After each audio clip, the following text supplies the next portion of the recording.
I want to share with everybody that as I do the paintings, and we can talk back and forth, and then I said some of this at the beginning, but I don't know who else jumped in now and hasn't heard me. But I am working out of Photoshop to show these images and to critique them. And I'm a little nervous because I'm not that great at the technical stuff, but I trust Margaret and Donna are going to help me figure this out if I mess anything up. But anyway, the first, and I was going to say at the end, I'm also going to show a couple of projects that I've been working on and show you how I've used Photoshop to help me overcome some of the problems that can be inherent with working from photographs. And at the very end, I'm going to share some information on a really challenging project, and Donna is recording this, so at that point in the thing we'll drop the recording because this is something, because of the client, I cannot share publicly, but I can just with a group of artists of you who are watching. So the first artist that I will be critiquing her work is Christina Rice. Hello. All right. Oh, beautiful. And let me make sure I'm showing it full screen. And this is a mixed media painting, Medusa Transforming. And I will say, based on, well, Christina, are you there? Let's see. Yes, I'm here. Can you hear me? Yes. Why don't you tell us the different media that's in this painting? Well, the face is pastel with an underpainting of charcoal, and the dress is fabric. The necklace is brass, but I think it's a little overwhelming for the picture. The background paper is probably mulberry paper. It's kind of an art paper. A lot of the colors and swirls and the orange are already in the paper, and I did some enhancing on that. The purple side, I put fabric, little darker purple pieces of fabric in the background. The hair is extension hair, and the jewelry on the head is either 24 or 14 karat gold. Thank you. It's an experiment. It's a beautiful, beautiful painting, mixed media painting. And there are so many things that really work in this. And I think the combination of all the different patterns, you've pulled it off. I think that's very hard to do. But I think the jewel tones working together and the gold, the touches of gold that are bringing it all, also connecting everything together, just is a nice balance. And I really like the movement. If you can see my mouse, where we've got this coming down through here and the swirl coming back around. And I also, and I'm going to be doing this with every painting that I'm critiquing, I'm also going to show you where I have put this in a black and white as well, because, oh shoot, there it is. I'm like, where did it go? Okay, there it is. And let's see if we can get them to show at the same time. All right. I think I need to take this into a new window and then they'll do it. So see, I told you I was nervous about this. You're doing good. Okay. I don't think you can, when you pick it up and grab it, you can't go outside of that Photoshop window. That's what I'm doing. Okay, yeah. Thank you. Yeah, you're going outside. I saw you doing it. So. All right, now I got, okay. So as we're looking at these together, I think it's helpful looking at the image in black and white, because then we start to see what is really helping the form to work, where are our darkest darks, our lightest lights, and what are the shapes, the major shapes that are taking place. And in really analyzing this, and with all the paintings, I'm going to say some things that I think could take a painting to the next level. And I'm not saying on any of my suggestions that the painting doesn't work and is not successful as you have done it, but I'm always analyzing, like, how could I make this even better?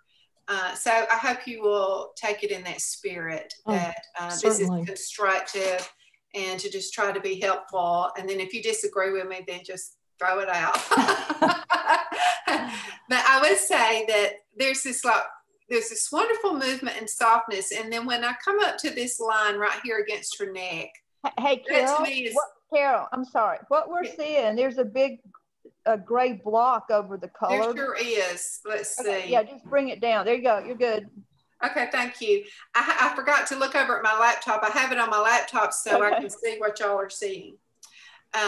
So I think if this line right here, and I know you're layering paper over drawing and painting, but if there's a way to soften this line right here, I think it would help it to be even more successful. And I like that you have a lot of grays. We see the charcoal coming through in her face, and that works, but I also think it would be stronger, and I'm going to try to just zoom in on this. Yes, so you can see that. If the nostrils were warmed up just a little bit.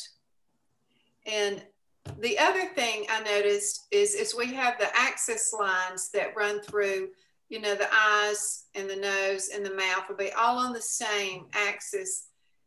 This corner of the lip to me feels just, I'm nitpicking here, but it feels like it's pulling up just a little bit higher than it would. And I want to show you something that if I go to the top of my screen, let's see, you're not seeing that. What have I, let me see if I can get it to where you can see. I had trouble with the lips because the reference photo, you can't really see that it's in shadow. So I couldn't tell what it was doing. I could not visualize it. Well, I'm going to help you with something. I don't know why. I'm sorry, I'm distracted because I'm trying to, but my very top menu button, thing across the top, there is a thing that says filter, and I've just selected filter, and I don't know why it's not showing y'all, but at the top of my screen, it says Photoshop, and then file, edit, image, layer, type, select, filter. And I'm going to filter, and I'm just telling you this since you can't really see, it's not showing up on y'all's screen, is it? That top menu bar? Not the top, but the drop down part of it is showing. Okay, well, I have selected filter, and then I'm coming down to Liquify. Liquify is this amazing tool. I don't know if any of y'all are familiar with it, but I want to show you what I can do in Liquify. Yeah, I'm on the wrong painting, so let me get on this one. So again, I'm going to filter, Liquify. And you can also hit Command plus if you want to see something larger. This is, on this, I'm going to take the brush tool at the top, and I can change the size of the brush to very small, or like if here it's larger, but I probably need it right around, oops, that's way too big. Let's try it at about 30. So I'm going to go to the corner of this mouth and click on it and drag it down.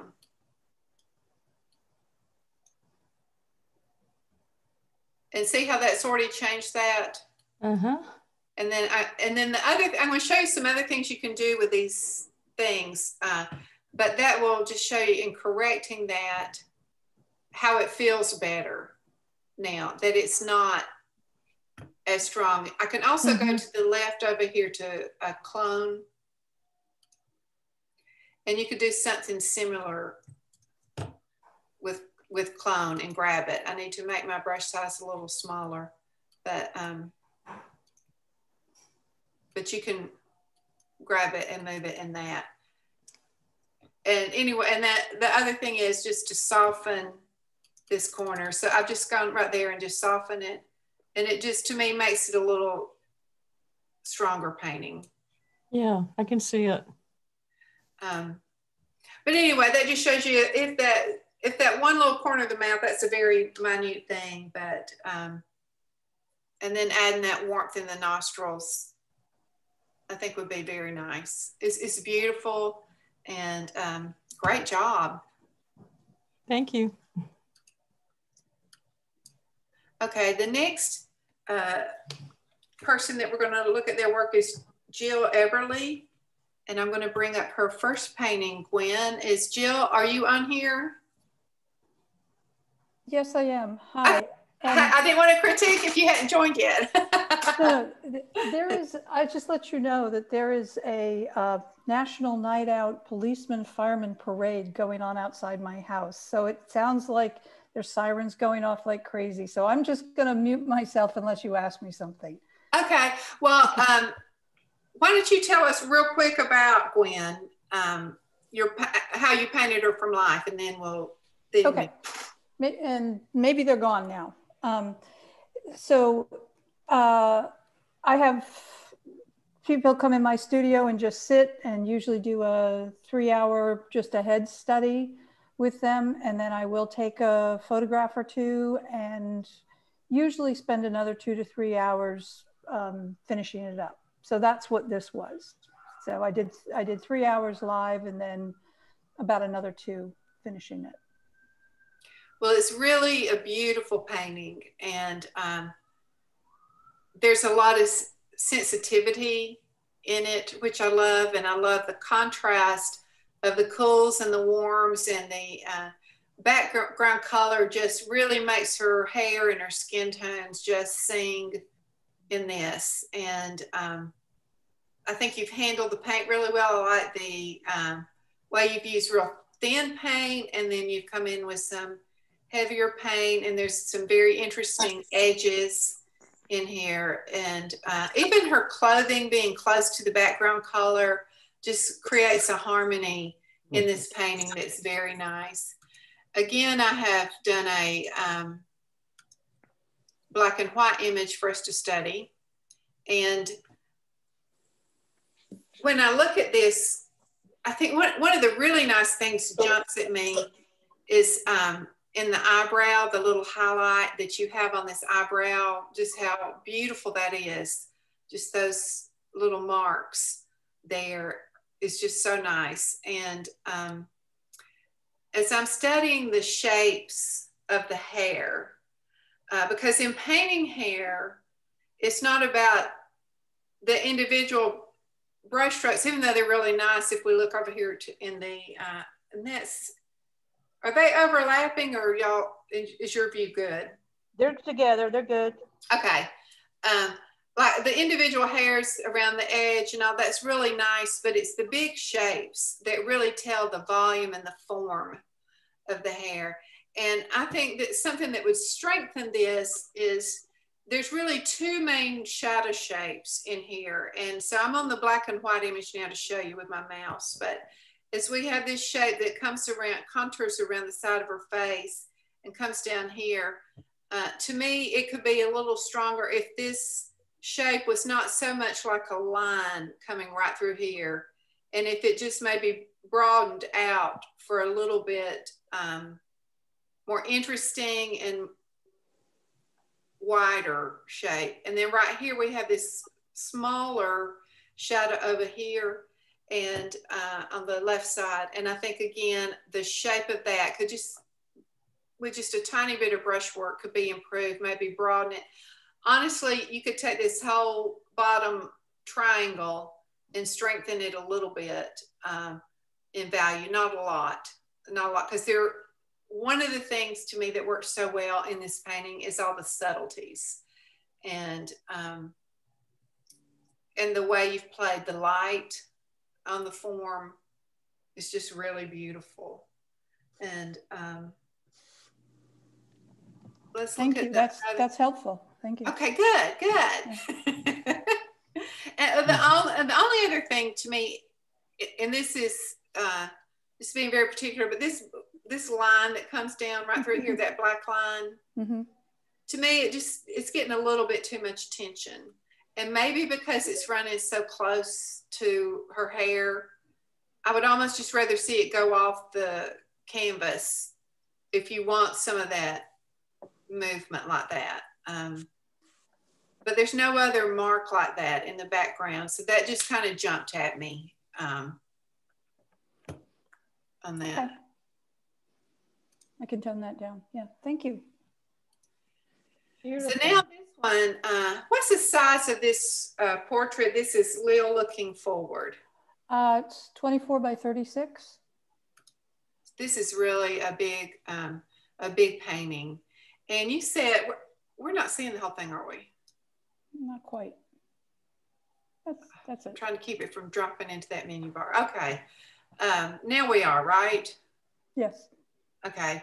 And so this is somebody you said you've painted several times, right? Since she was a child, and since she was 2. Wow. And she's 16 now. Well, I really, it's a very bold painting. And the way you've done the green background, it has a real sense of a modern feel to it with portraits. And I really like that. It's a very strong painting. And if we look at it also in the, sorry, I did the wrong thing.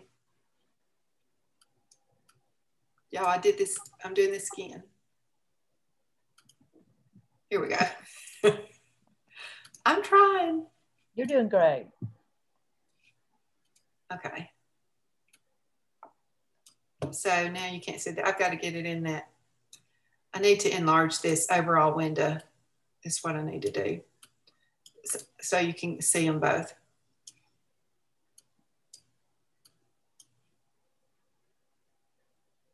And it's still. When you say you enlarge it, it got smaller. And No, let me try to move this to a new window, and I think I can take care of it.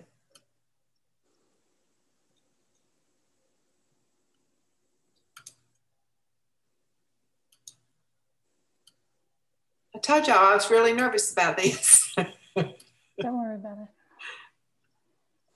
You're doing great. Okay. Now I think I'm going to get it where we can. You got it. Now we can see the whole images. Okay. When you look at the light patterns, and the most dominant thing in the painting is this shadow shape right here. Mm. And I feel like if you would soften the edges there a little bit, I like the shape, but I think if you soften like right up here, how it's softer where her hair is, I feel like that it would just be more interesting and take the emphasis off this so much, and let's get it back to her face, because our lightest light and the other strongest shape is this light shape on her shirt. And you've been very bold with defining your shapes, which I love, but you weren't as bold within the face. And I feel like we need just a little bit more contrast in her face. So I'm going to zoom in on that. Let me get to the move button here. I don't know why it's not letting me move.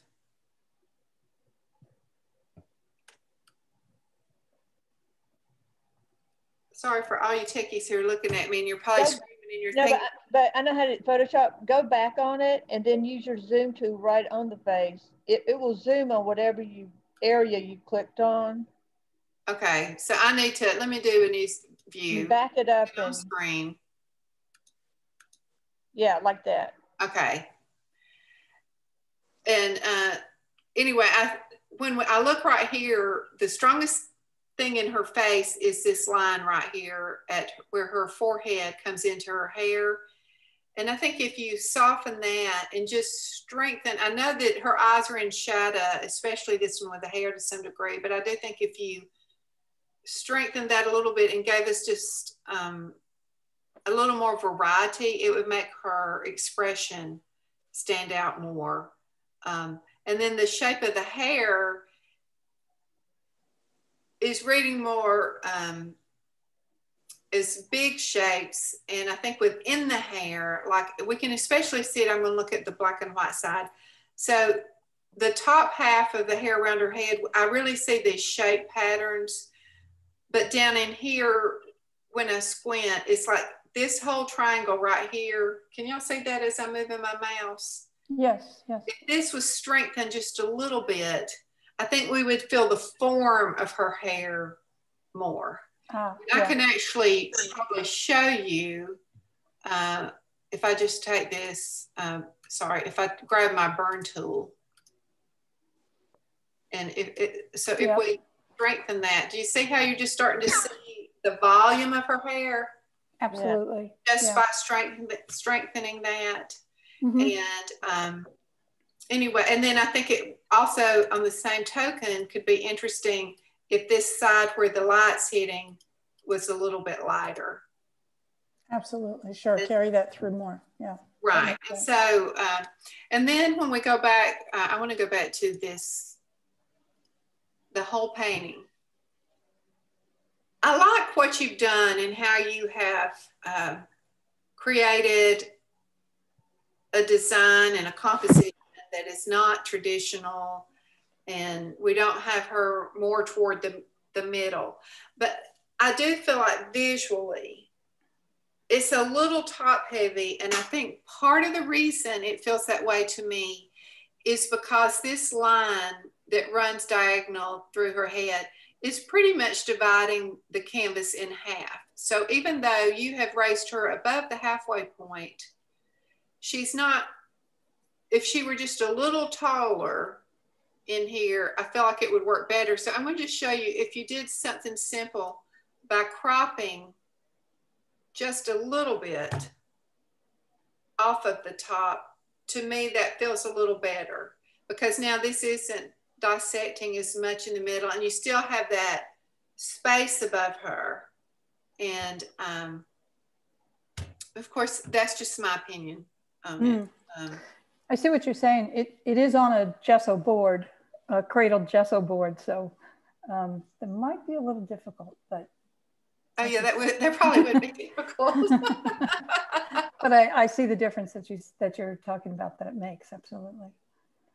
And it's a beautiful painting. I really love what you've done. Thank you. Thank you. Your comments are definitely very helpful. Great. Okay, so the next painting we're going to go to is Rebecca Kimmerer. And let me find that. And here we go. Now, I believe we're seeing at the top part of her easel. And at the bottom, that, let me just see if I can't just crop that and just make it a little easier to, there, that's a little easier to view. And Rebecca did send us her reference. So I'm going to move that to a new window so we can see her reference. And Rebecca, are you on? Yeah, I think so. Okay. And I know you have asked for help with skin tones, but I just wondered if you had anything else you would like to share with us about this painting. Well, it was really fun to do, from, you know, black and white, and it's an old photo, and I just, because so much of the skin was in shadow, but I didn't want it so very dark, and I kept changing it up. And anyway, she looks like she might have a little skin disease, which I didn't like much. Well, it shows up more in the photo than in person. You know, you don't see it so much looking, or at least I don't.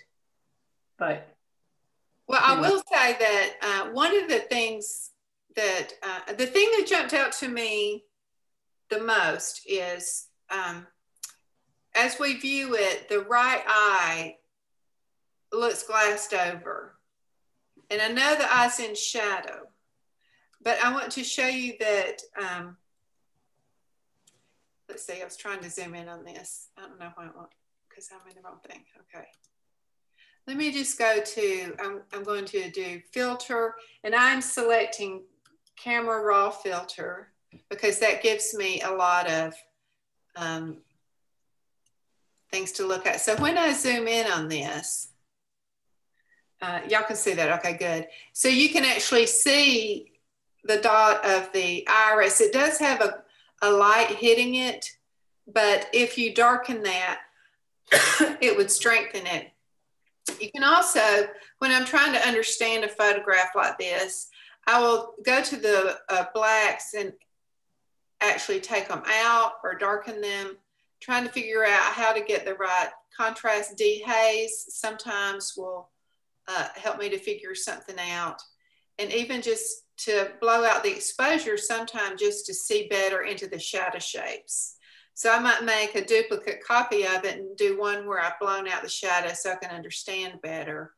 And that just helps me when I'm working from photos. And I also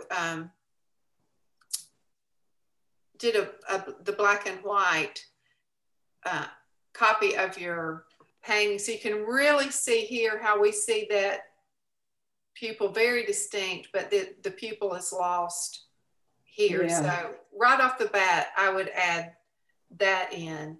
And your values are just beautiful throughout the whole body, and you've rendered them so well. But on the hair and the side of the face, I really believe you could strengthen the light hitting and losing this line on the forehead, where the forehead hits the hair, and keeping that softer. And even around the edge here where that, because that's one thing with all of us, but especially with young children, is there's usually never any strong lines where the hair comes into the head. And so I think it's really a matter of that, of just taking the time to really work that. So on the flesh tones, in general, they're too hot. They're too orange. Too red, too purple. Yes. And so, and I might even show you, I don't know if I can do this in camera raw filter, but let's see. I don't know what I just did. Let me undo that.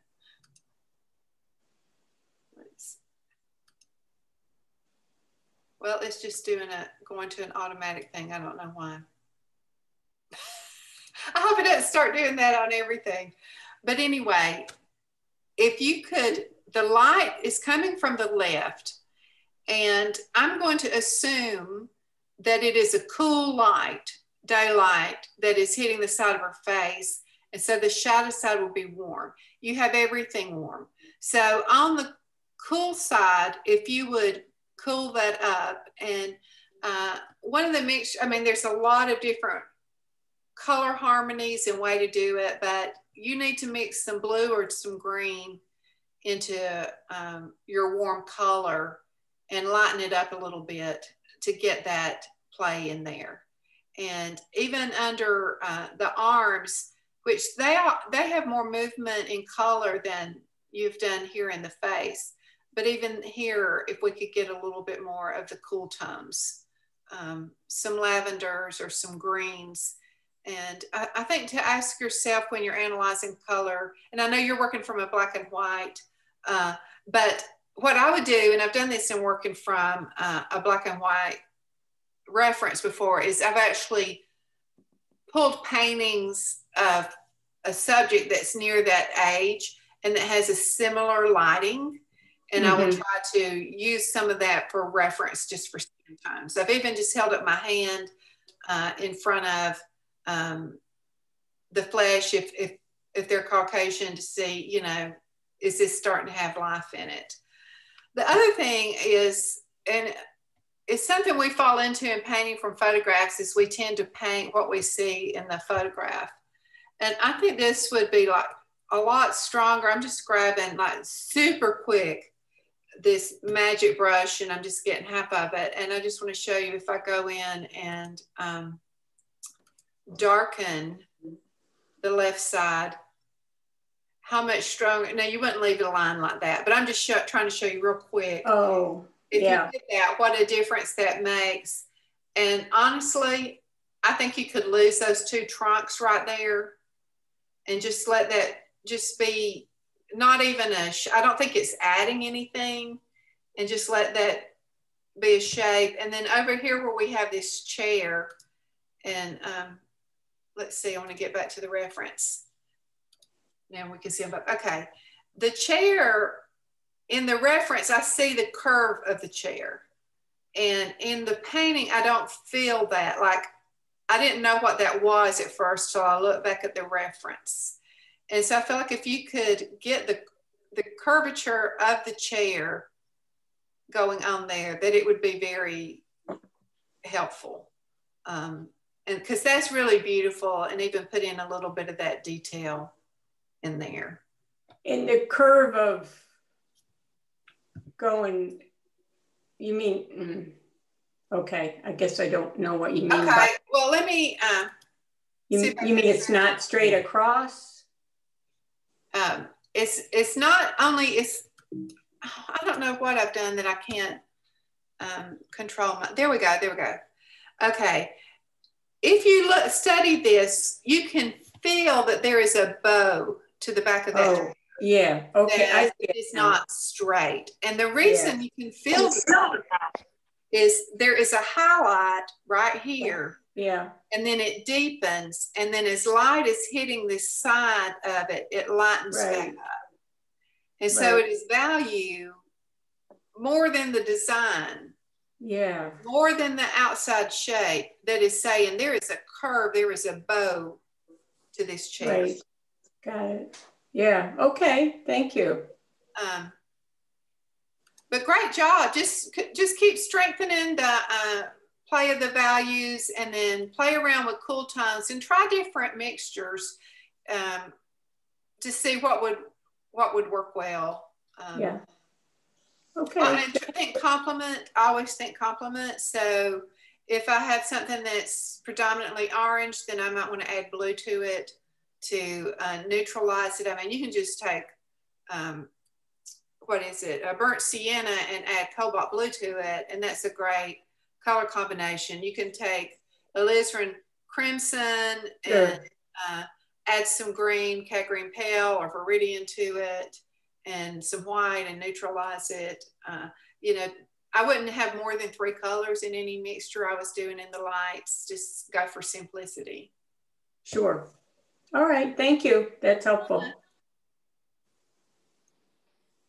Okay, and now we have Sharon Matisoff. Let's see. And this is, I might not say the name correctly, Newman Acar. Sharon, are you there? Yes, I am. All right. We have somebody waiting to enter the, it's showing up on my screen. It doesn't show up on mine. They're all in. Okay, I'll hit admit and maybe it'll go away. It went away. All right, Sharon, why don't you tell us about the painting? Okay, well, I was watching the series, oh God, I'm drawing a total mental blank. No, that was a different one. Homeland. And this was one of the villains in the piece. His name is Newman Acar, and he was an amazing actor. And I kind of fell in love with him because he's so, I don't know, exciting looking. When I first saw him on the screen, I thought he was repulsive. But after I started watching it, I realized this man is mesmerizing, and he became more and more beautiful to me.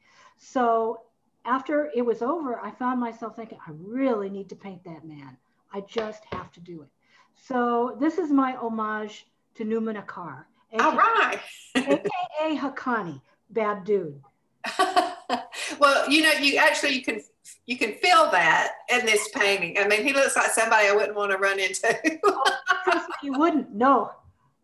And I really like the, you know, the strokes and the play with color, and it looks like you had a lot of fun with it. Oh, I did. I totally enjoyed myself with this. And this is all in pastel, soft pastel. And I would say that this right eye is a little too white.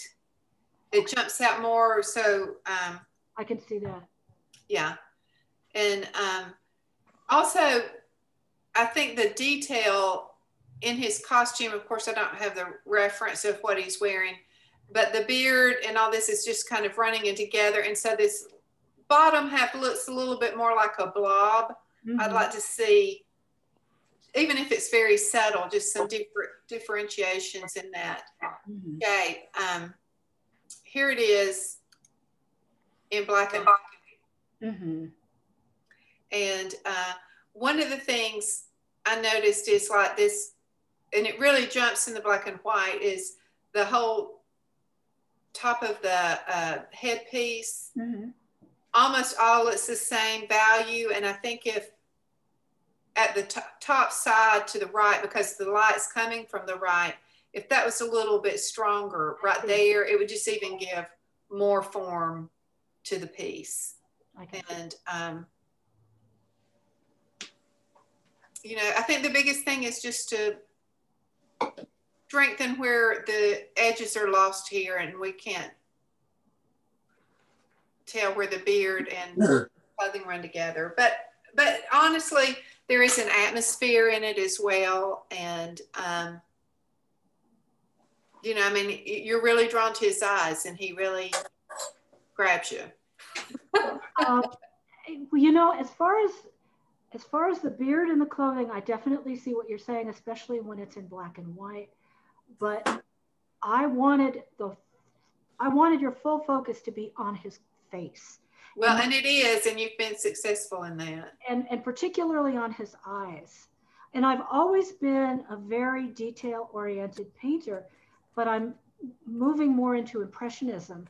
So I have far less detail than I normally would put in here. Normally I would get every hair of his beard and every line in his costume, but I was going for more of a vignetted feeling and like you said, the atmosphere. This was an interpretive piece for me. Yeah. And I mean, I'm not saying that as an excuse. That's truly what my thought processes were on this. And in the past, I would have made it very photorealistic. I would have gone with exactly what the photo showed me and nothing else. But at this point in my life, I want to show the heart of whatever it is I'm painting and leave out the extraneous details. And that's kind of the direction I'm going in. Well, and you've been successful in that. And I do really feel the emotion in here. And I also think at the clothing where you brought in these touches of the warm colors that are the same that are in the background are really nice. Just even like right here, there's a tiny little bit of the color coming through, and it just adds the layering as dimension and atmosphere. And I think you've been very successful in what you were doing. Thank you. Thank you. Great job. Thanks. Okay, and next we are going to Eric Naros. We have two paintings, so I'm going to bring up Tanner first. And I'm trying to find Tanner. I have him here, don't worry. Okay, here we go. Eric, are you on here? Oh, that's nice. Saw Kate's name on here. Eric's not here. I could. No, I see Eric, but he may be on mute. Oh, okay. Okay. Well, I think his wife sent these in. Yep. Kay is on here. Yeah. Okay. Kay, are you talking or are you muted? I'm looking for her right now. Okay. She's not muted. I see her name. Okay. Well, she did say that this has been in his closet for 1.5 years. And so maybe she's wanting him to finish it. and it's off to a lovely start. And she did send the reference, or at least some of the reference that he was working from. So I'll move this to a new window where you can see that. And I would say on this, there's a couple of things to me that can make this a stronger painting. And it does, I will have to say up front, I mean, we're looking at this at a skewed angle on his easel, and it looks like there's light that is shining on the painting, and I think we're not getting a good image of it, which makes it a little bit harder to critique. But I do think that compositionally, this could be strengthened if there was more variation on the left-hand side to the right-hand side. And what I mean by that is between the edge of the canvas and this chair, we have a certain amount of space, but then visually between the light of his knee and the edge of the canvas, it's the same amount of space. And so to me, it would be stronger if his leg either carried over or this was cropped where we don't see the, let's see, I'll shoot. hold on. Let me try that again. So if we cropped where the chair went off the edge, to me, that's the stronger painting than having that space just sitting there. The other thing is Eric has changed the tilt of the head. And I realized too, he may be working from numerous references, and this may very well be intentional. But I do feel like if the head was closer to the reference in the tilt and went back this way, and the whole head went a little further left. So let me just quickly grab this and just see what happens if I move this. And then I'm going to change the tilt a little bit. She is good. So already I feel the weight of him better. It's like I feel the movement all the way through his spine up into there, and like he's leaning back. And if I go back and undo that, do you see how it's like he's going this way a little bit? So, I mean, I know that would be a ton of work.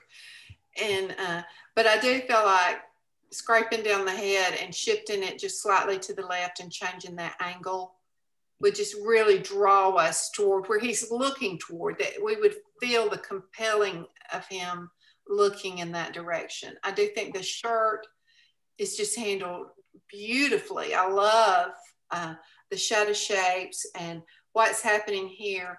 I'm bothered a little bit at the bottom. Two things, the line under the leg is just not that interesting.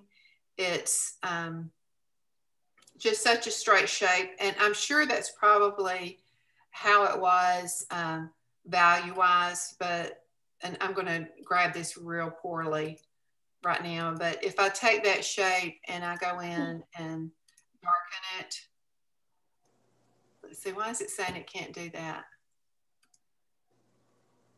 I don't know why it won't let me do it. Let me try it this way. Let's just try burning it.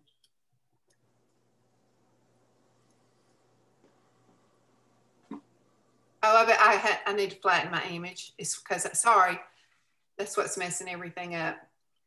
So let's just try it. But see, if this is a little darker, and it needs to not be so saturated, then I think that would make it not as important. I would like this to see the pants to not stand out in this line down here. And there's also a small little edge of the chair showing. And that may be how that is, but to me, it would be stronger if, I've lost part of my tools. Oh, wait, they're hiding. So if I came here and I'm just gonna grab this and get rid of that line, to me, that is looking better than having that tiny little sliver. I'll show you in the black and white. Oh, try not to. You're doing great with these Photoshop tools. Okay, good. And I use them, but you're doing great. That helps. I'm nervous. And I recommend to everybody to look at your painting in black and white. I do that with mine. And sometimes I do it as I'm painting. I take a picture on my phone because it's the quickest way. And then I hit edit and then I switch it to black and white. And it's just like things start jumping at me that I didn't notice. And like the edge of the chair right here is very strong. And to me, if that were softer, because it's softened right here. And again, he's not finished with this. So everything I'm saying, like on this, he may have plans to change or not. But anyway, this is softer right here, but on the back side, as we're pushing away in the atmosphere, it's gotten harder. And so we have this V shape right here. And to me, this would be like nice to be a lost edge because his shoulder's just so strong with the light. And even if you went in and darkened this shape right here and made that shoulder stand out more. Is already more interesting to me. But get it out of the closet and finish it, because you've just got so many wonderful things going on with it and a lot of work in it. And I know it can be frustrating sometimes when we get stuck in a painting, and but I'd love to see you finish it and show us what you've done. She's a great painter. Okay, and then the next one just blew me away. It's just fabulous. Again, this is not a great photograph of the painting. The painting is great, but I can see there's glare hitting, and you can see at the bottom we're looking at the easel. So anyhow, but I do want to zoom in. Let's see. Look at that. Isn't that just beautiful? Yeah, beautiful. And how he has really played with the warms and the cools. So we have in the light, we have this cool light hitting her, and then on the shadow side, it's warmer as the hair's coming up against her face. I just feel like that is just so successful. And the subtleties, like we feel her age and the wrinkles, but there's such dignity there and a softness and just a beautiful emotion. And I love the scarf. It's, I feel the silkiness of it and the transparency of it. I feel like in looking at it that I know what kind of fabric that it's made out of. And I would say that, I mean, there's a lot of space above here, and I don't mind. I mean, it's a very dramatic approach to a painting, but I would say that in the top where this house shape, that point comes right up to the edge of the canvas, to me, that's drawing my eye. It's too important to me. So I would either crop it down some or just soften that where I don't see that point standing out so much, because this is where I just really want to settle. And I know this again is not a completed painting, but this shadow shape right here, if that could just be broadened probably, and then the shape that's falling around her shoulder, if that could just be nuanced a little better. And the line coming down the right-hand side of her sleeve. And again, I know this is not finished, but if we look at the left-hand side, there's a lot of movement in that sleeve. So you start to feel the shape of the arm, and this is a lot straighter. And that's one of the things that Richard Whitney talked to me about when I studied with him, was the silhouetting of the form. And he did a slideshow presentation of all these fabulous paintings. And then we studied the silhouette and the movement in and out of the shapes were beautiful. And a head that's rendered well, you can almost have no features, but if you see, if the shape of the head is correct, a lot of times you know who it is just from that. Here is the black and white.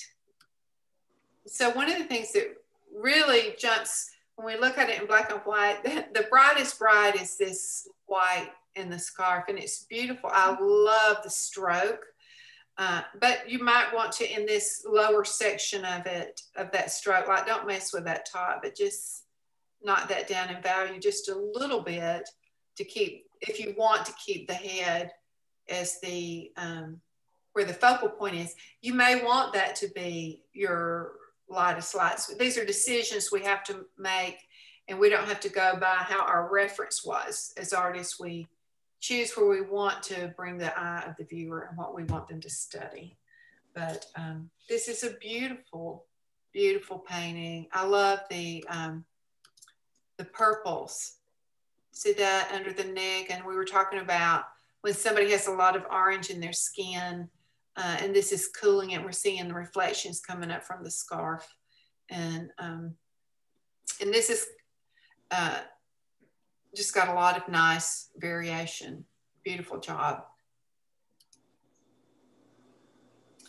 Okay, next I have Donna Leonard, and it is a portrait of two boys. Donna, you want to, while I'm hunting them, here we go.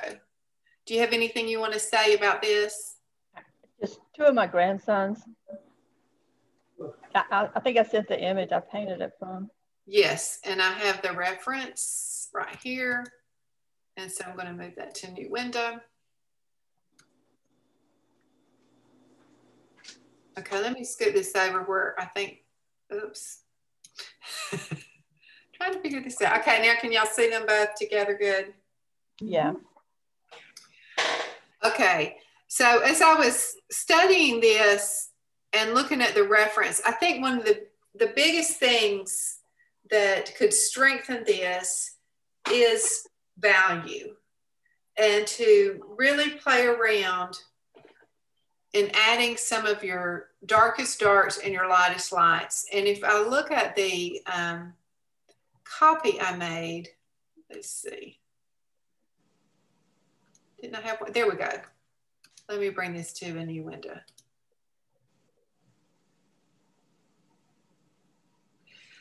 That in general, the painting is all in the same mid-tone range.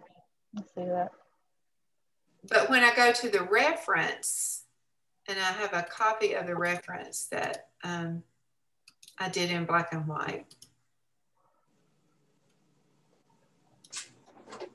I see more value variations. And I know you might not want to put in like all these different folds, right, but I do think the painting would be enhanced and show the form better if you could strengthen some of the shadow shapes.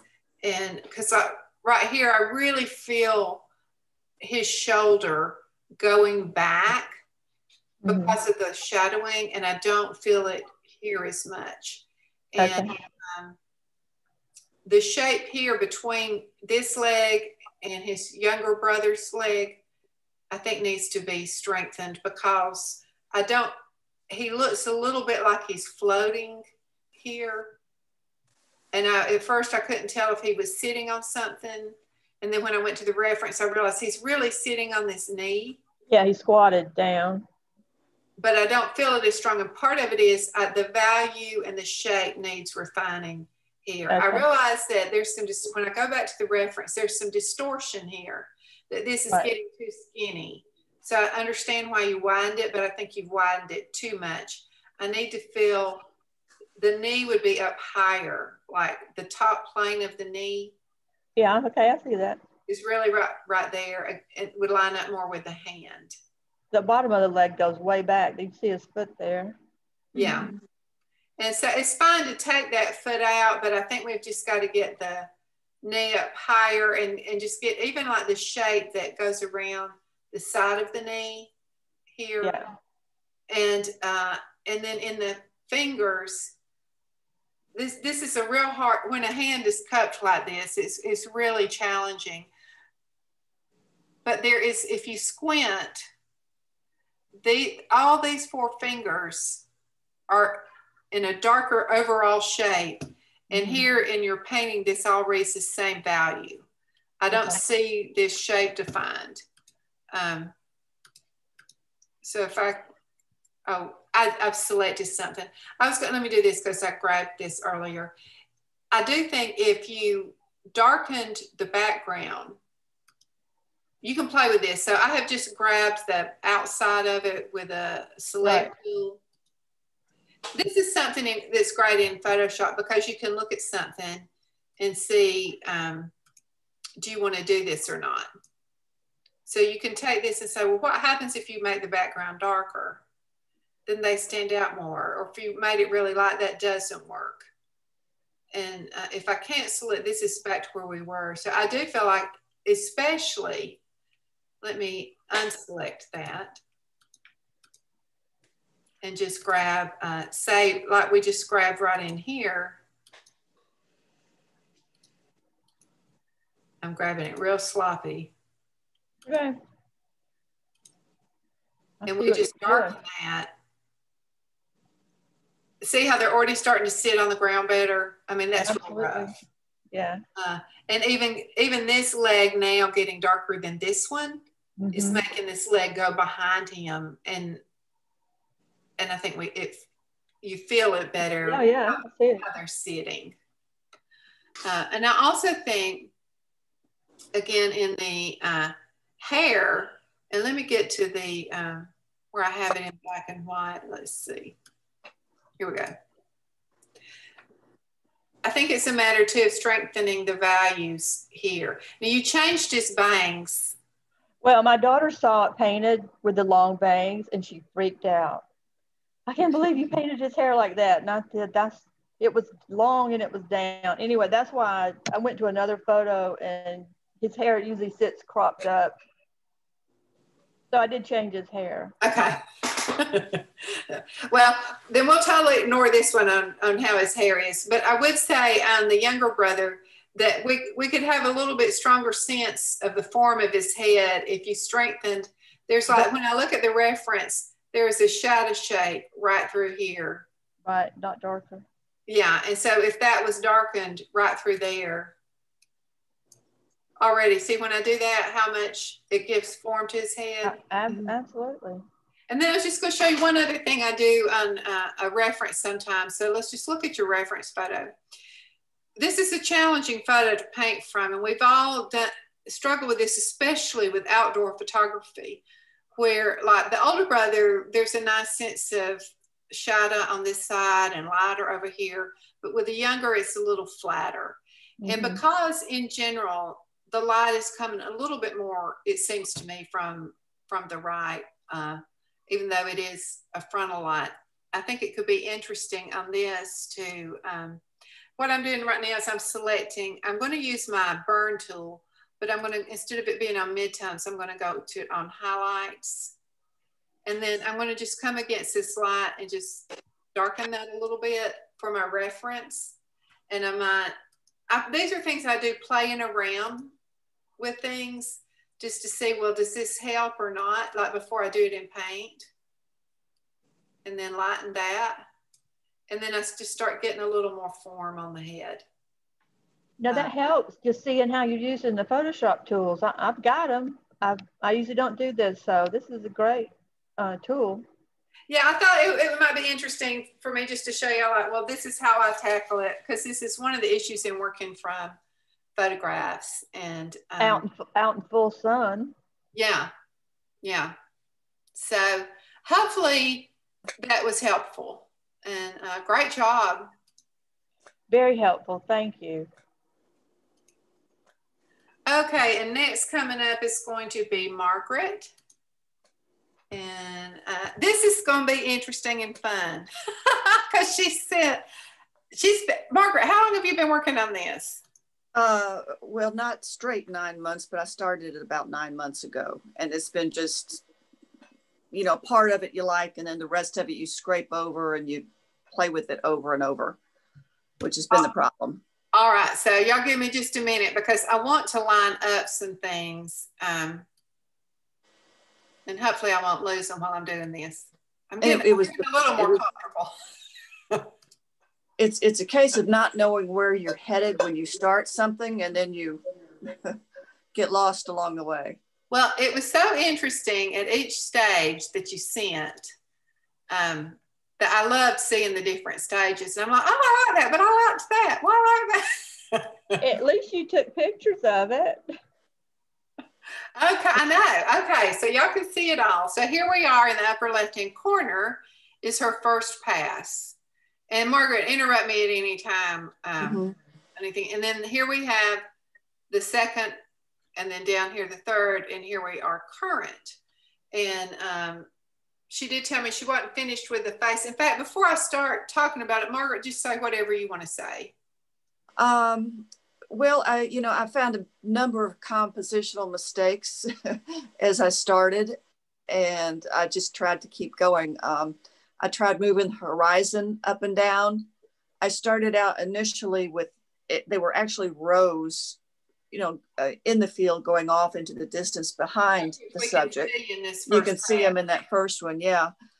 And then that wasn't working for me, and I thought, I'll just cover it up with all like grass and stuff. And I didn't like that. And I scraped it down. And then the third one down there, I'd move the horizon down, and I just did some kind of generic stuff, and that's scraped down.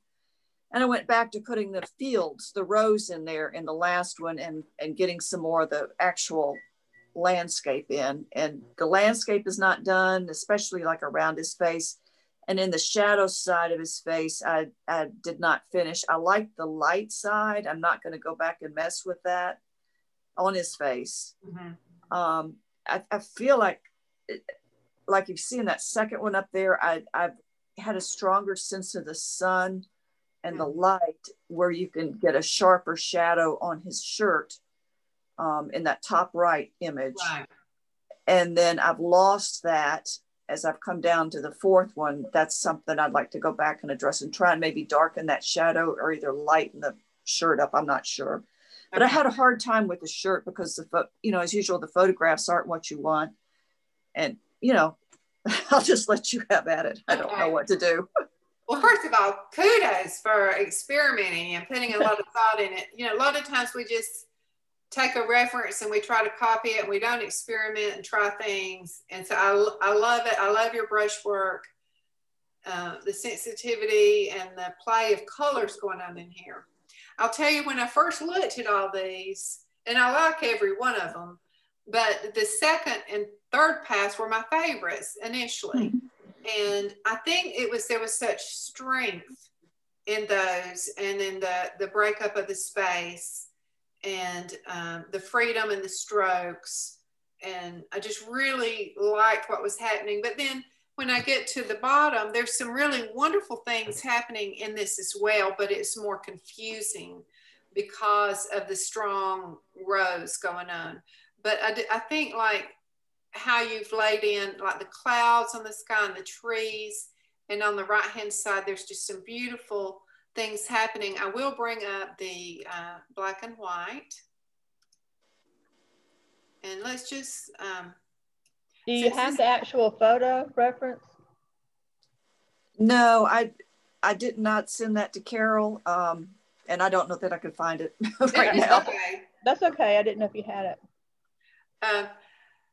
But I will say that on this, and judging this in black and white is a disservice in some ways, in that the color is so key and important in here. And we're losing what's happening in your nuanced warms playing against the cools, but it is helpful to help us see what's happening value-wise, and how this whole shape running into his face is the same in value, even though in color they're jumping.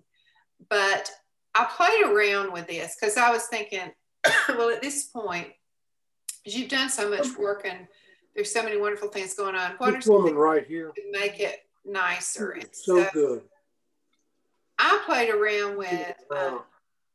She's what? She is so good. Well, I'm just trying to figure this out. Let's see. Critiquing me. She critiqued one of mine. Okay. We need to mute somebody. I'm just going to, hold on. I'm going to hit mute all real quick and then unmute you, Carol. Okay. Whoops, hold on.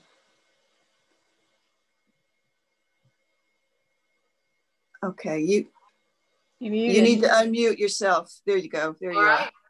Yeah. So what I did here, Margaret, is I was playing around with something, and I hope y'all be able to see it. Let me make this. Oh, I hate it when I do that. Let's see. Move to a new window. Let's see if we can. Okay. I was trying to make this a little smaller, but I still want to see it all. So. Magnifying glass. Maybe let me do Command minus. That'll work. Hold on. Sorry. I'm getting there, y'all. Let me drag this over. Okay. So on the right is how you left it. So what I did is the whole right-hand horizon, especially, I was a little bothered by how this tree was coming into his cheek right there. I dropped that down a little bit. Do you see how I've dropped that down? Yeah. Soften the tree. You repainted it. Well, all I did was I grabbed basically the triangle to the left and the triangle to the right and threw green on it. So I'm not even taking any time. I just But it made a big difference. But it made all of this more unified. Like you still see the rose, and I think you could still have oranges showing through there, but I felt like it became too complicated and I was losing him, who I want to be the main thing. And this row right here just, to me, was too strong and taken away from like all the delicate things that are happening with him. I don't think you need any hard edges or hard shapes as we're leading in, everything's leading us in to look at him. And then I do think if you strengthened back the light hitting the shoulder and then darkened the hair, I don't know if my mouse is getting hung up. Okay, darkened the up underneath the ball cap. So let's look back at, say, this one right here. Well, let me see, maybe it was this one, sorry. Look at that shape on the shirt, just the movement. I think if you could have that light just stronger right there. And you could even in the bottom left-hand corner and even the bottom right, you could add more strokes, because to create atmosphere as you have more detail closer to us and less detail further away, it just adds to the atmosphere. And I'm not saying change this shirt into the other shirt. I'm just saying just strengthen that. We do have a little bit of a more of a hump, but that looks like he would almost. I mean, he looks like he's probably been over a lot in the fields, you know. And I'm not saying you have to go as dark as you have the shadow there, but that really does just add a lot of drama in that. What do you think about that, Margaret? Oh, I think those are brilliant ideas. I can start working on this again. This is great. Well, I can't wait to see what you do with it. And I think it's going to be really successful. I mean, honestly, I like every stage of it. I like everything you've done. But I do feel like just the strength of those lines just was taken away a little bit. But great job, and thank you so much for sharing. They're all good points. Thank you, Carol. Is that your dad, Margaret? No, it's actually a cousin of mine who's a farmer. It's a cool picture. I love it. I love farm paintings. Okay, the last person who I will critique their work, Holly Henson, sent in 2 paintings, and I have them somewhere down here, so I'm hunting them. Okay, here is the first one. Holly, are you on here? Yes, I'm here. Okay, what do you want to tell us about this painting? This is a commission painting of, the girl is 3 years old, and this is her dog, the Saint Bernard. They are big buddies, and this family has a beautiful home, and they're,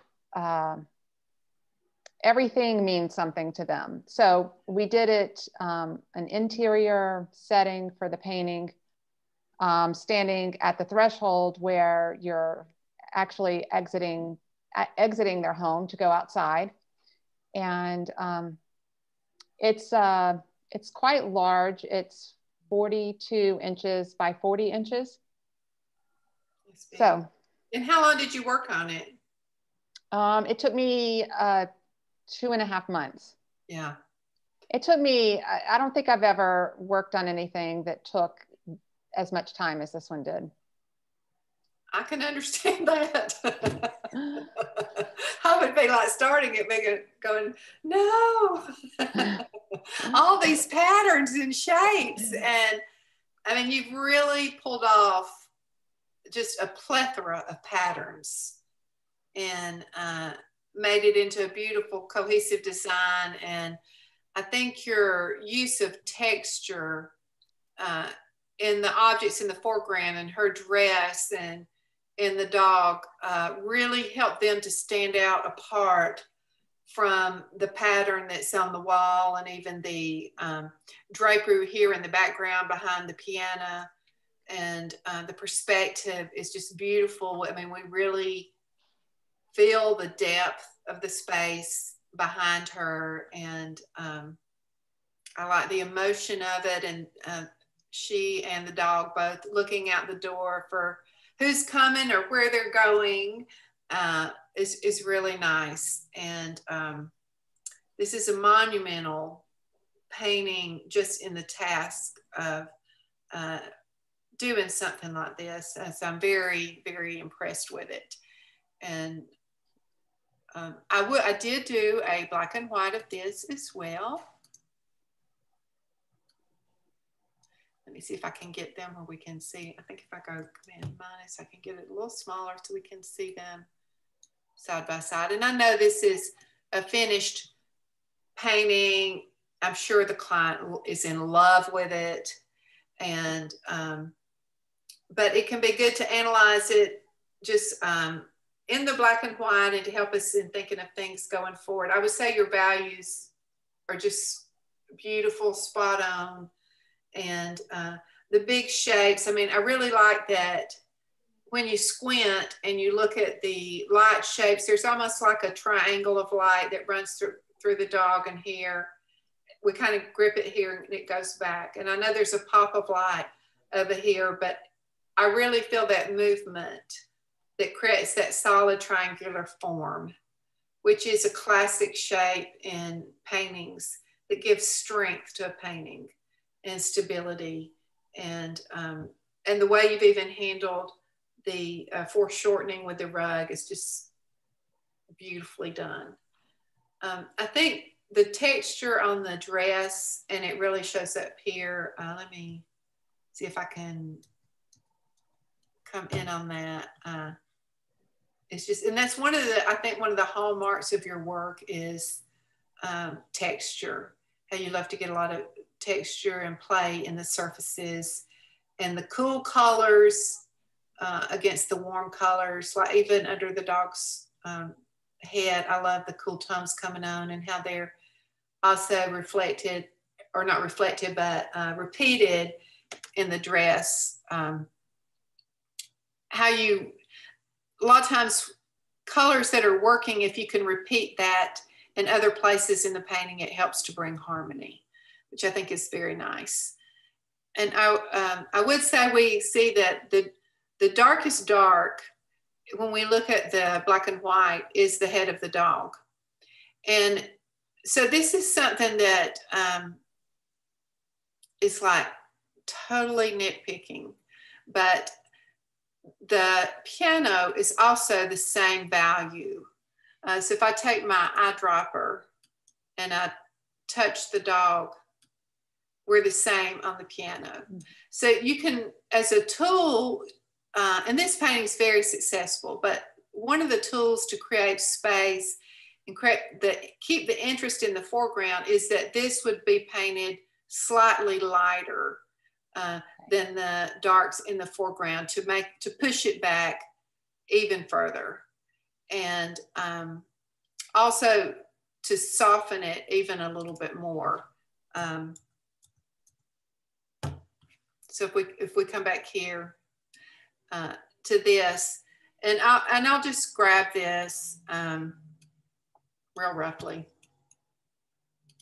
And again, Holly, this is oops, we weren't seeing the whole thing. This is an amazing painting. I'm just going to show you. If we go into, no, this is really helpful. If you go into blur and you blur that. Oh, I've got to say, okay, that's why it won't let me get rid of it. Do you see how that automatically just pushed that back? Yes. And so that's just something to think about going forward with paintings, just to add even more dimension and depth to them. Yes. And then the other thing to think about here too is when you're looking at what's the most important thing or what jumps the most. There's a little bit more contrast here on the dog's head than on her face. Yeah. So it might be that, and I mean, it reads fabulous, but it might be like on this, if you went in and you, let's see, I need to go to midtones, but it might be that if this was strengthened a little bit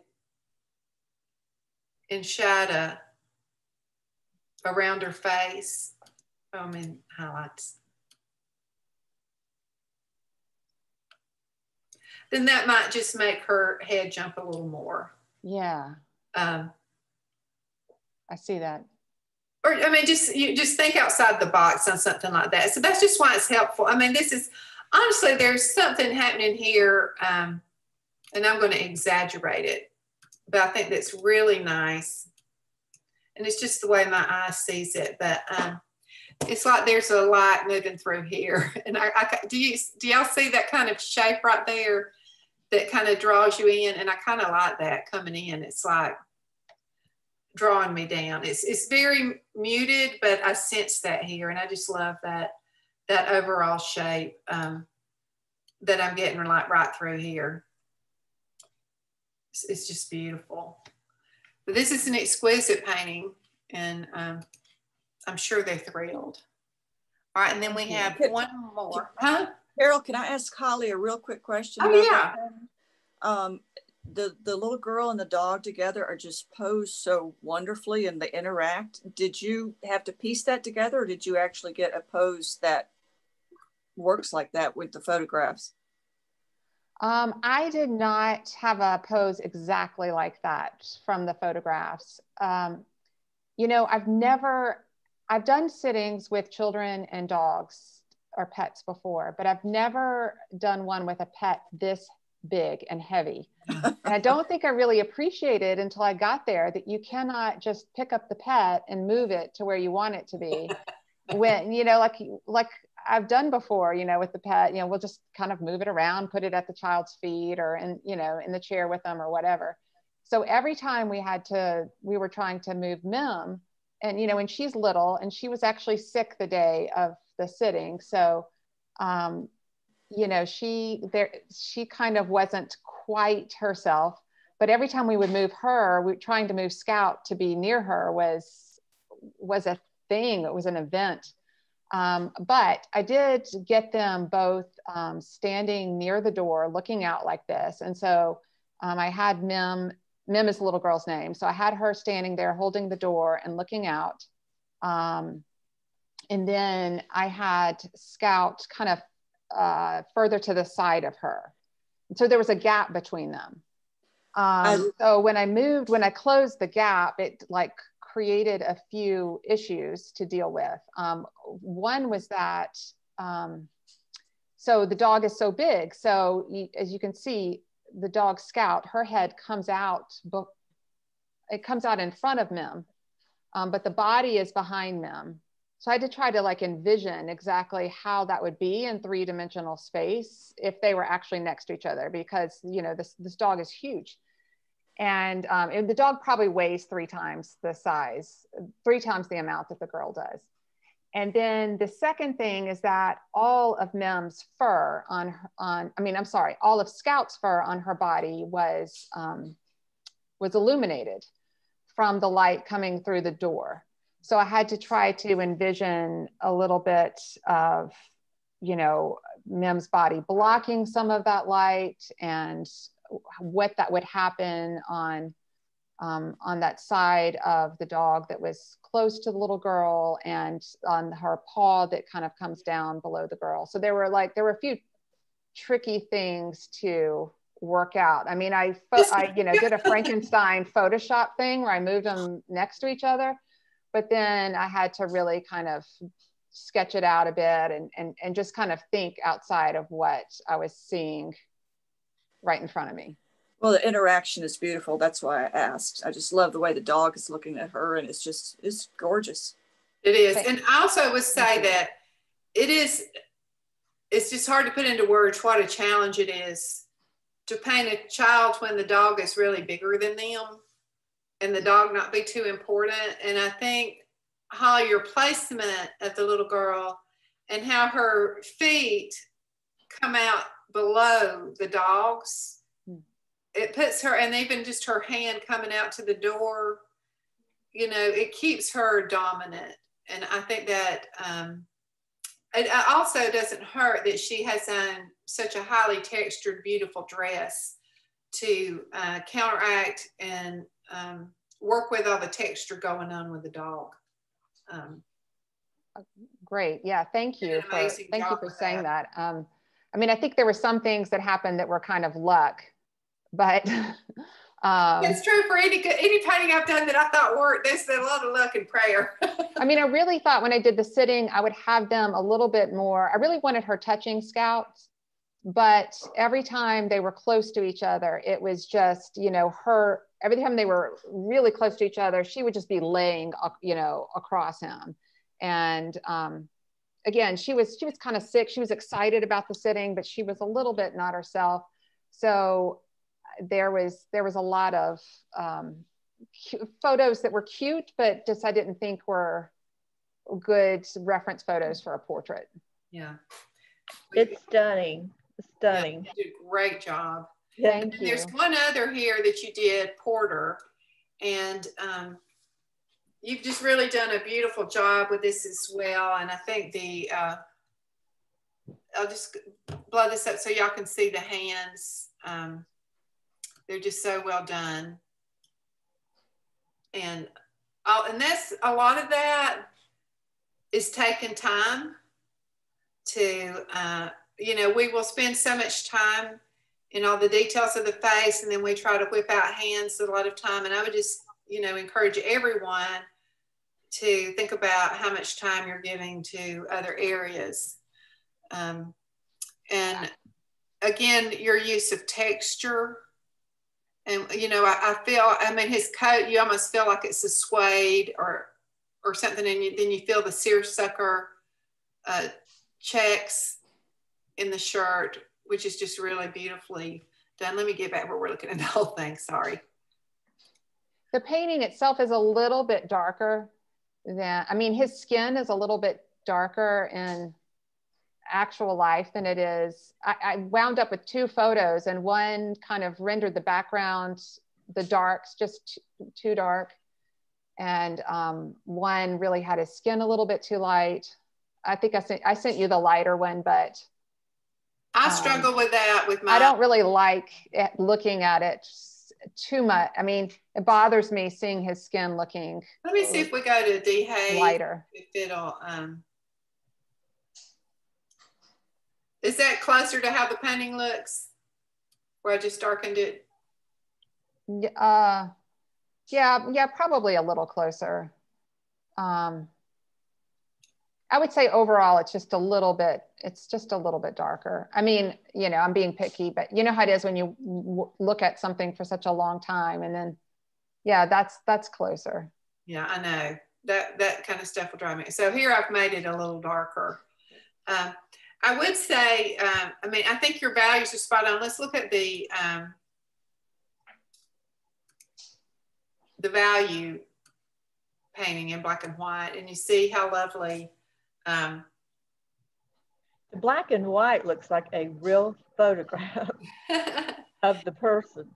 I do. My only criticism, if you want to call it that, right now in the painting is I do feel like this line of the chair is very straight, and it may be that way, but it's just everything has such movement and interest, and this to me just feels a little bit like it could have a little more interest or lost edges. Honestly, I think if the edges were lost a little bit, and if I just take this blur tool and start blurring that out, and even maybe if it was a little darker, I'm sure this is a commission that's already gone and they love it, but I'm just saying right there, that just sits the chair down a little more to me. Yeah.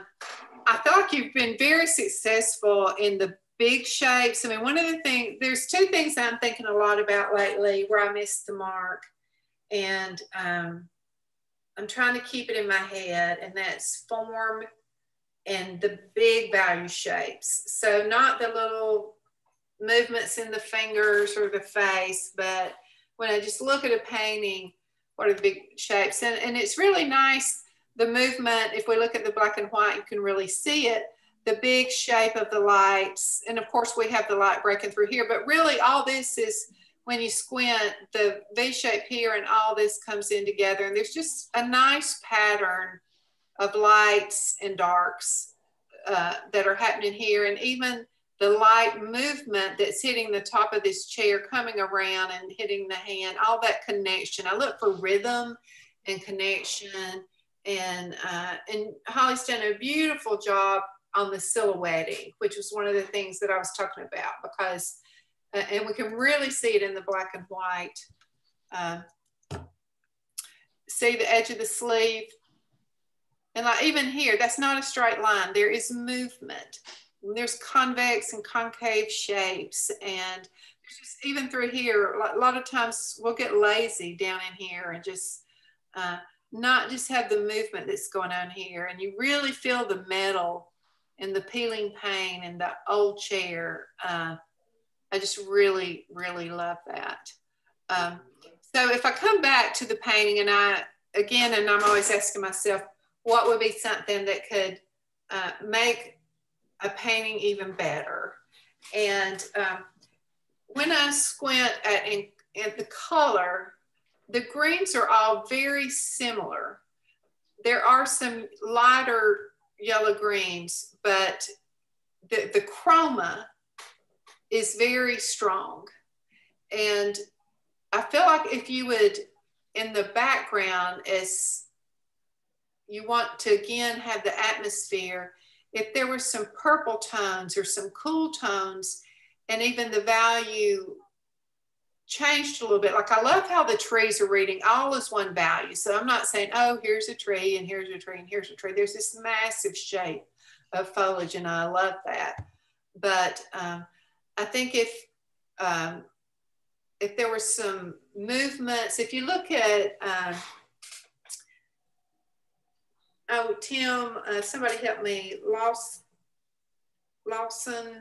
that does those beautiful landscapes, in Clyde Aspavig, and you look at the T. Allen Lawson and then Clyde Aspavig, and study their greens in the backgrounds as you're going further away, you'll see a lot of the purples and the blues happening to soften and to have less saturated chroma as you go back.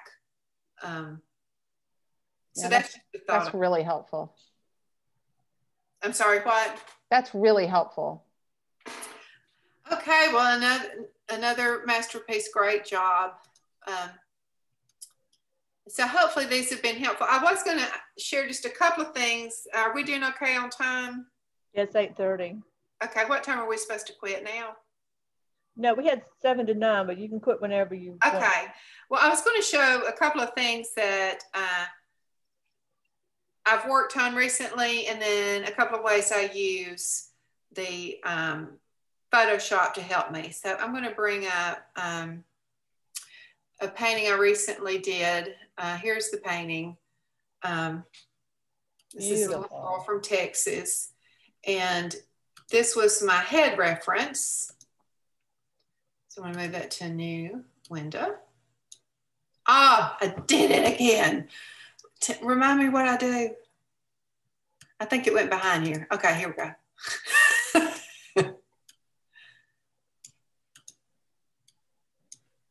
See if I can, I'm trying to, sorry y'all. It's getting late and I'm just not functioning as well. I think I need to get this out of this thing. Hold on. Yeah, you pull it down and move it over, yeah.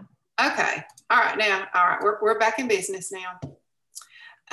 But you will see, and this is a common thing that happens to me. I mean, there's sometimes I just am so blessed. I had a sitting yesterday and it was a 3-year-old, and I took, I don't know, 200 pictures, and I had like 12 expressions that were amazing.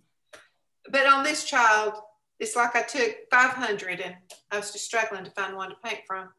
And anyway, so I ended up using this image, but you see her mouth is pulling on the side. And it seems like sometimes there'll be a child that every picture they're doing something weird with their mouth. So I'm going to go up here to filter, and I'm going to go to Liquify. And this is just one, I just kind of discovered this. I just play around with these and discovered what all this is doing. It's just an incredible program. Liquify. Yeah, Liquify can do a lot. Yeah, so I mean, like you can go over here to the right side and just touch the smile, take the smile bar and slide it, and you've increased her smile a little bit. I mean, you might not want to do that, but, or you might just do it a tiny bit. And if you can also, we don't need to do it to this, but I'm just going to show you what you can do. So sometimes they're sucking in, their upper lip will be sucked in too thin, and so you can actually expand it. You see me expanding it? I'm gonna bring it way in. And but the lower lip, she's really just dragging it on one side. So I'm using this brush tool that's up here, and I'm just gonna take this and just grab it and push it up a little bit. And just push that in a little bit where she's dragging there. And then I soften that shadow underneath there, and I probably used the clone to do that. But you see how much better the mouth looks already? Yeah. And then I want to show you on another one. Can you zoom in on her face on your painting? Oh yeah, I might have there it is. Yeah, beautiful. Yes. So that's the beautiful. Thank you. And then I was going to show you, I didn't even pull the painting on this. I just want to show you something. You know how you have a lot of times somebody that has one eye bigger than the other? And so again, if I go into Liquify, this right eye is reading smaller than the left. And so over here on the right, the left-hand columns for the left eye and the right-hand columns for the right eye. So I'm just going to go to eye size and take right eye and increase it. And there you go. That's awesome. They're even. And she's actually pulling in her lips a little bit. I actually think I ended up enhancing her smile a little bit. And on her lower lip, I might have lowered it a little bit. But I do all kinds of things like this. Sometimes even before I show the client, because they'll rule something out that I know I could make it work. And so I just wanted to show you that. And then there's one other, if I can find it down here. I've got so many things loaded. Oh, here's a painting that I just recently did. That was adorable. But this is one that's in the studio right now, and we're waiting on the frame. And I can, if I stop sharing the screen for a minute and you just look at my speaker view, it's up on the wall over there where you can see it in person. Let me go back to screen share.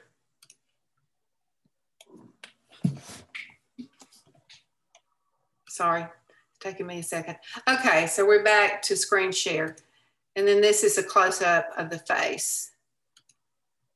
But this is the head that I was working from. And this is more, let me show you. This is really more what the background looked like. So I'm going to move that to a new window. And this is all just real confusing. I mean, like this post there, that column, I mean, that detracts totally. So you can see here where I've actually now, I've used this whole upper body. I changed feet, but I've used this whole upper body and put the head, let me get my head. And I put that head on that body and we see it right there. And then I just blurred out. I just grabbed all this and blurred it and made it warmer, trying to make it more interesting. And that was my composition. And then this, as you could, maybe you could see in person, but like Holly was saying, this painting is darker in person than it's reading right here. But my whole point in this is, don't just go with what the photograph's showing you. And then I have one more thing I was going to show you, a job I was doing recently. And Margaret, this is where I don't want this part recorded. I'm going to share with you. Okay. Does anybody have any questions? We can unmute everybody, Margaret. Let's see, I can stop sharing, so I'll just be back in a... Can you unmute everybody, Margaret? Does anybody have any questions? I think everybody can unmute. It's been great. Well, I hope it's been helpful. It was a terrific critique. And I love this format. Yes, I was it so well, very professional, very positive. I enjoyed it. I learned a lot of things. Yeah. Wonderful. Great job.